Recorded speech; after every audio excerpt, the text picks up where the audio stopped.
A Para Todos Verem apresenta Pensar Inclusivo, o podcast que comenta, provoca e diversifica opiniões sobre a acessibilidade nos eventos, no entretenimento e na cultura. Olá, eu sou Mari Sabino, sou uma mulher branca, tenho os cabelos castanhos e os olhos castanhos claros. Eu estou com óculos de aros vermelhos, óculos de grau e batom lilás. Uso uma jaqueta de couro preta sobre uma blusa preta e uma echarpe branca e preta. Atrás de mim, uma parede branca com quadros de fotos e pinturas.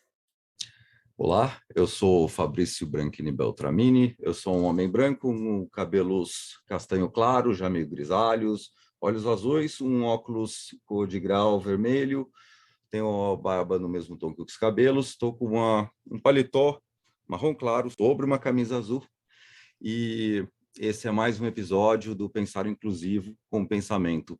A pessoa com deficiência pode ser protagonista de um espetáculo? Nós sempre comentamos por aqui que muitos são os recursos e os profissionais envolvidos nas ações de acessibilidade no meio artístico e cultural. Porém, ainda pouco se discute sobre as ações facilitadoras da inclusão nos espetáculos e nas apresentações musicais, por exemplo. Pensar nas possibilidades de inclusão é fato presente, mas trazê-las de forma efetiva para dentro dos ensaios técnicos e estúdios de produção é um caminho ainda com passos largos e dependente de diferentes forças e frentes de trabalho. Sabemos também que é crescente a oferta de produções acessíveis para a comunidade surda, por exemplo, principalmente no meio corporativo. Tanto a legenda para surdos e ensurdecidos quanto a interpretação em Libras têm sido incorporadas em muitos materiais audiovisuais, porém ainda dependendo muito de apoio de políticas públicas e de captação de verba para a inserção desses recursos. E na maioria das vezes, isso acontece no final do processo, com a adaptação do conteúdo para a apresentação ao público com deficiência. Portanto, trazemos hoje mais uma vez a intenção do pensar inclusivo nas produções artísticas. E não só falando de contratação de recursos de acessibilidade, mas trazendo em pauta a inclusão das pessoas com deficiência no processo criativo das produções. A participação de artistas com deficiências nos palcos de teatros e o pensamento da comunicação acessível na produção de espetáculos compõe o tema da conversa com a nossa convidada hoje, a Letícia Soares. Tudo bem, Letícia? Tudo bem, obrigada pelo convite. Prazer tê-la aqui. A Letícia Soares é atriz pelo INDAC, Escola de Atores. É educadora, licenciada em Letras, Português e Espanhol pela FEFELET, USP, e pós-graduada em Arte na Educação pela ECA, USP. Como atriz, já trabalhou com os diretores Alexandre Darbili e Nan Breves, Kiko Marques e Fernando Neves, entre outros. Foi diretora da Desnuda Companhia Teatral, desenvolvendo uma pesquisa cênica sobre a erotização do corpo feminino, em parceria com as atrizes Eliana Anunciação e Laura Salvatore.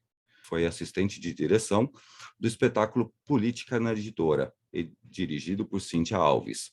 Atualmente, integra o coletivo Grão, Arte e Cidadania. Exerce as funções de artista, pesquisadora, educadora e diretora do espetáculo O Rouxinol e a Rosa, de 2019. Atualmente, trabalha na cocriação de um projeto audiovisual com a atriz e cineasta Eliana Anunciação, que resultará na produção de um curta-metragem, a partir de um olhar sobre a realidade contemporânea argentina e brasileira. Prazer tê-la aqui, Letícia. Pode fazer a sua audiodescrição? O prazer é meu, eu sou Letícia, eu sou uma pessoa morena de pele clara, tenho cabelos escuros, castanhos, olhos castanhos. Eu estou usando brincos, também tenho um cachecol branco sobre um vestido cinza. Atrás de mim tem uma parede azul e uma janela de madeira. Muito bem. Letícia, você tem um vasto currículo como artista e uma história pessoal que envolve uma pessoa com deficiência. Conte para nós como e quando despertou a vontade de tornar a sua arte inclusiva, levando atores com deficiência para o protagonismo.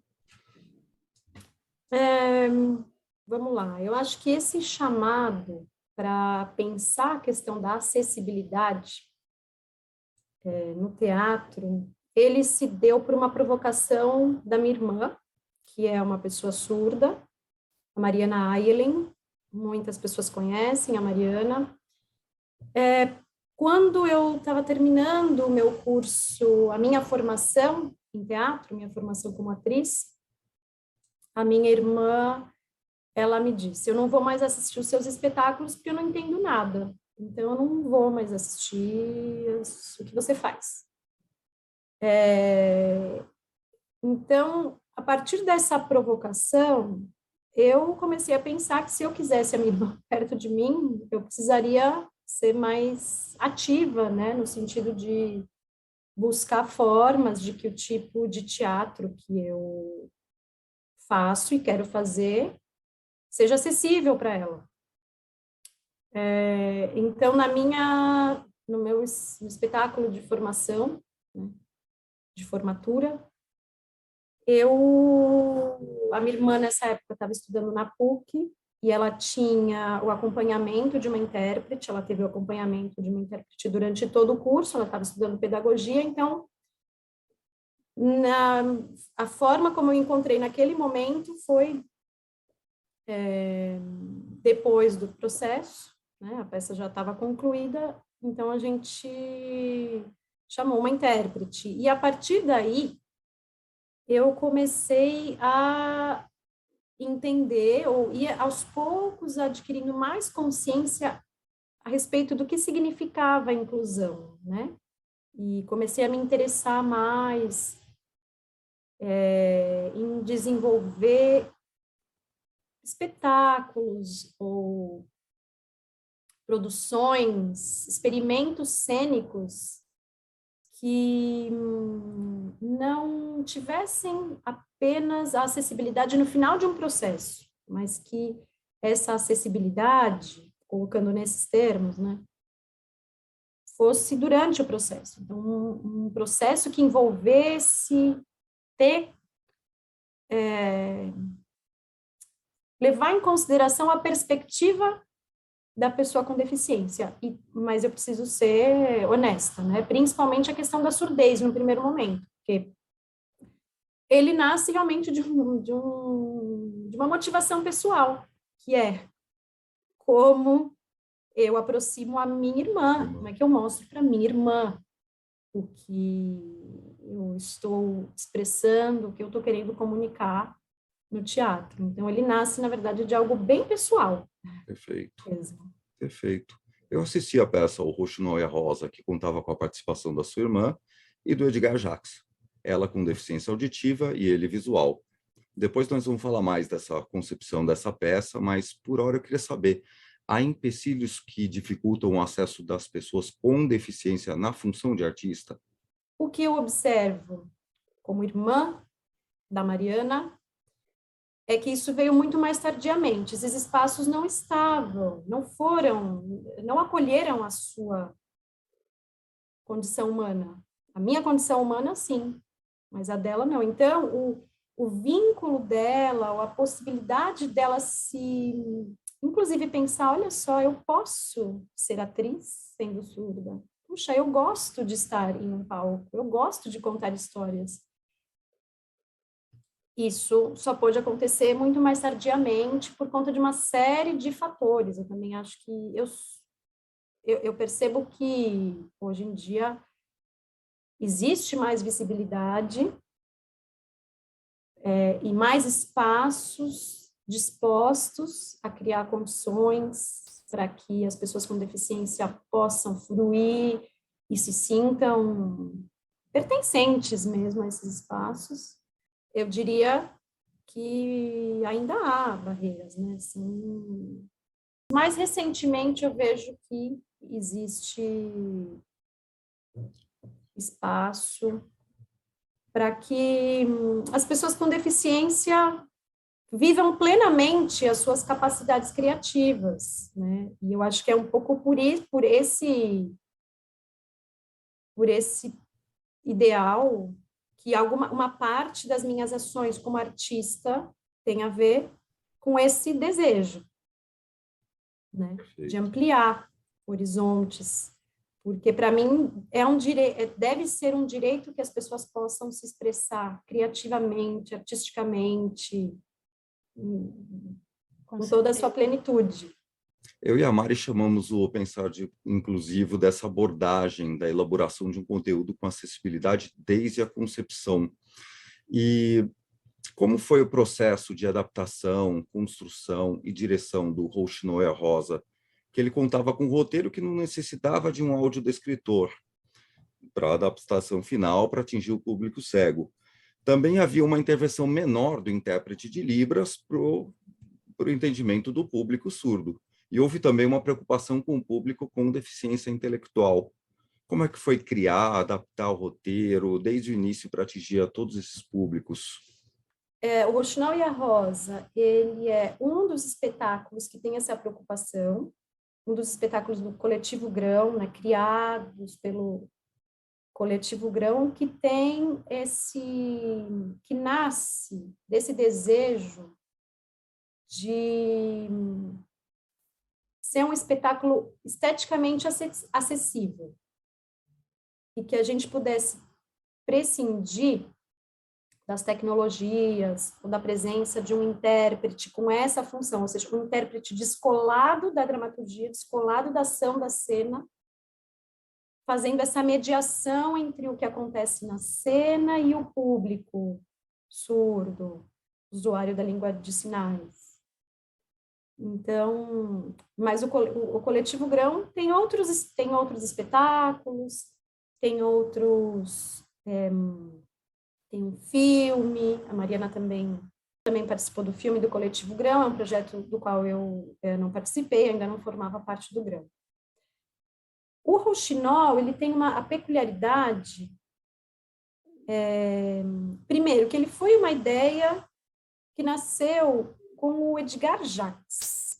O Edgar Jacques é que tinha o desejo de adaptar esse conto, o Rouxinol e a Rosa, para o teatro. E a ideia dele era criar um espetáculo para o público adulto. Quando ele apresentou essa ideia para a Cíntia Alves, que é a diretora do Coletivo Grão, justamente nesse momento saiu o edital da cultura inglesa, a Cíntia articulou entre alguns artistas, convidou algumas pessoas, então era o Edgar,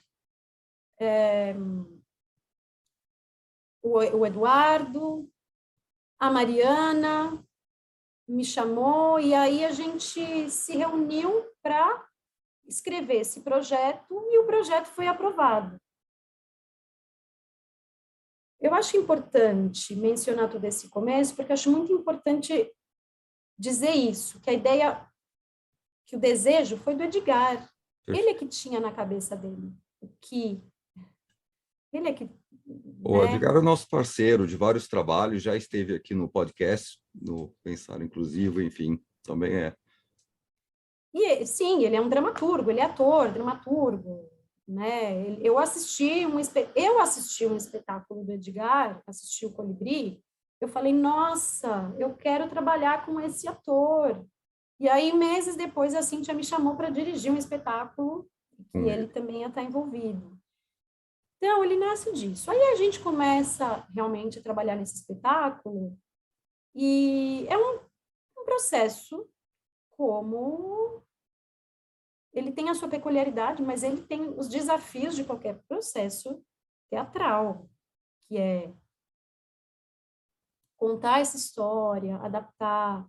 Agora, entre nós, a gente, né, os jogos teatrais, eles... Então, desde a questão dos jogos teatrais, tinha que levar em consideração o fato da Mariana ser surda, o Edgar cego, e o Eduardo, que era esse terceiro ator, ele não tinha fluência na língua de sinais, né? Então, uma coisa importante, aí é o meu trabalho, acho que aí entra o meu trabalho de direção, como é que eu consigo, como a gente foi desenvolvendo com a Cíntia e também com a Suelen, que foi assistente de direção, Suelen Leal, e toda a equipe, na verdade, são muitas pessoas, mas, digamos, nós tínhamos que ser muito sensíveis a isso. A possibilidade de que eles, como atores, pudessem criar uma relação de confiança, de intimidade, para jogar no teatro, porque teatro é jogo, né? Mas como é que a gente cria formas de criar no teatro, sendo que uma pessoa se comunica em Libras, outra pessoa se comunica em português, que é uma língua oral, auditiva. Então, eu acho que talvez isso tenha sido mais desafiador, mas ao mesmo tempo o mais lindo, uma das coisas lindas do nosso processo. E que essa condição real dos atores, que ela fizesse parte da dramaturgia. Então, a dramaturgia, ela, em nenhum momento, ela busca mascarar essa condição. A gente incluiu isso na dramaturgia. Como é que é o encontro dessas pessoas e como é que eles juntos, cada um sendo quem eles juntos contam essa história do Rouxinol e a Rosa. É uma pena que a pandemia tenha interrompido a possibilidade da gente continuar apresentando, porque o espetáculo, ele também, a cada apresentação a gente via coisas, né? Percebia coisas. Para dar algum exemplo mais objetivo, a gente buscou criar uma acessibilidade para pessoas que iam acompanhar o relato, a narrativa, a história, apenas pela visão. Então, trabalhar essa narrativa visualmente, ora a encenação, né, em si, e ora com alguns elementos em língua de sinais. Digamos que tinha como se fosse uma partitura visual, uma partitura que permitisse que o público usuário da língua de sinais pudesse acompanhar essa dramaturgia visualmente. E a gente também trabalhou com a parte auditiva para que as pessoas, né, o público ouvinte, mas, né, o público cego, ou baixa visão, pudessem seguir a história, né, ouvindo somente história. Então, a gente criou paisagens sonoras, né? Ora, isso é narrado, mas a gente também trabalhou com as distâncias, né? Tem uma questão importante, né, de não usar o microfone para que se possa ouvir a voz, e através da voz se vê o movimento. Localizar no palco, né? Localizar no palco. E aí a gente tinha o desafio, e como é que é a Mari, né? A Mari, ela, em alguns momentos, ela usa a voz, mas por isso são quase momentos partiturados mesmo, porque a língua da Mariana é a língua de sinais, ela se comunica em língua de sinais. Então, como é que a gente fazia para o público cego ter a ideia da presença da Mariana? E aí foi usada essa solução que o figurino dela tem um som. Na verdade, a gente criou um som específico para cada figurino. Eles têm uns guizos. No começo do espetáculo, essa convenção, ela é explicitada para o público. A gente, na estreia, a gente não tinha percebido isso, mas depois a gente percebeu, a gente tem que explicitar algumas convenções. Então, os atores entram e eles explicitam essa convenção. Assim, a gente consegue dar conta dessa dimensão, né? E então, cada personagem tem uma identidade sonora. É um Essa pouco do que a gente localização. usa como notas proêmias nos espetáculos para pessoa com deficiência visual, né? A gente apresenta, coloca as peculiaridades de cada personagem e ao longo da peça a gente, no caso de você, sabia quem que estava se localizando, para onde que estava indo, para o público com deficiência auditiva.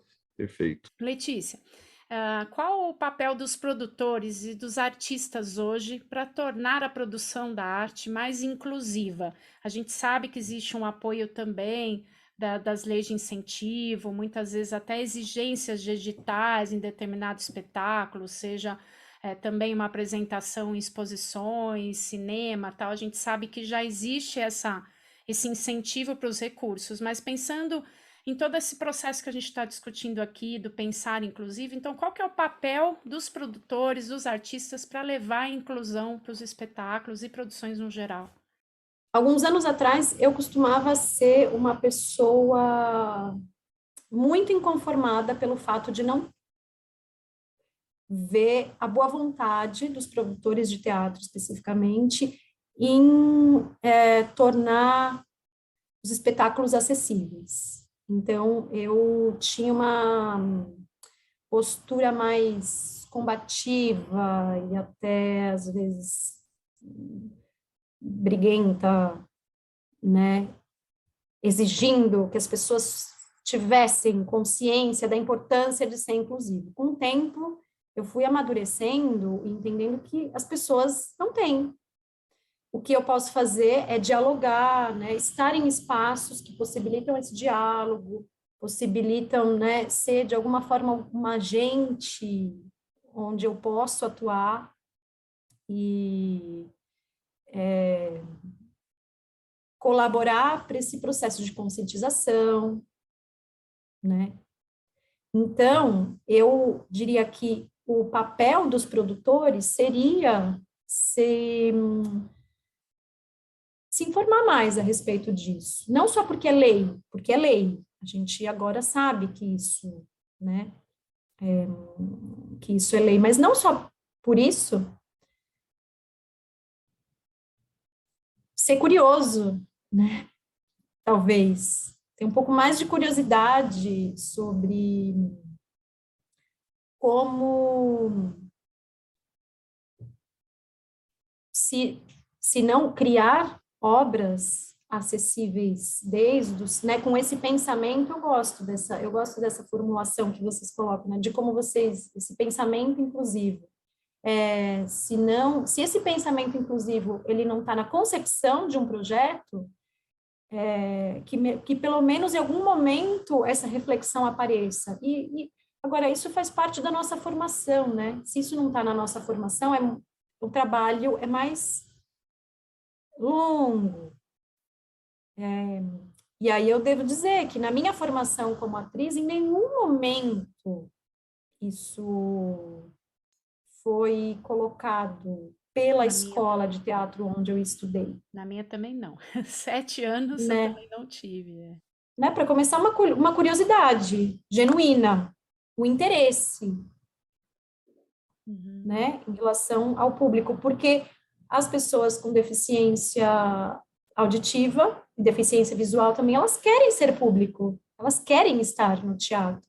Eu conheço muitas Sim. pessoas, elas querem ir, elas querem ter acesso. Bom, Letícia, não é a primeira vez que nós pudemos contar com você. Você já colaborou conosco num capítulo do livro Ao Vivo e a Cores, onde a gente falou justamente sobre o pensar inclusivo, e foi um prazer tê-la conosco no nosso podcast. É muito bom ver artistas como você trabalhando para abarcar o maior número de pessoas com deficiência no mundo das artes. Esperamos tê-la em breve em mais um episódio, trazendo mais novidades. Muito obrigado. Eu é que agradeço muito. Espero ter podido contribuir de verdade para a difusão, né, isso que vocês colocam como pensamento inclusivo, né, e contem comigo também, sempre que vocês acharem que é pertinente, que minha presença pode contribuir para alguma coisa, estou à disposição. Obrigada. Com certeza, Obrigado. eu Quero receber o convite do próximo espetáculo, hein? Quero estar lá. Com certeza. Muito obrigada. E esse foi mais um episódio do Pensar Inclusivo, o podcast que comenta, provoca e diversifica opiniões sobre a acessibilidade em eventos, entretenimento e cultura. Pitaco Inclusivo, com Paty Tessari. Diversidade e inclusão estão na representatividade das novas bonecas Barbie. Esse é o assunto de hoje. Desde 2015, as bonecas ganharam tons diferentes de pele com o objetivo de não deixar ninguém de fora. Em 2020, chegou a boneca Barbie com vitiligo. Posteriormente, o Ken com vitiligo veio fazer parte da coleção junto com a Barbie com prótese mecânica na perna, a Barbie cadeirante e a Barbie com deficiência auditiva.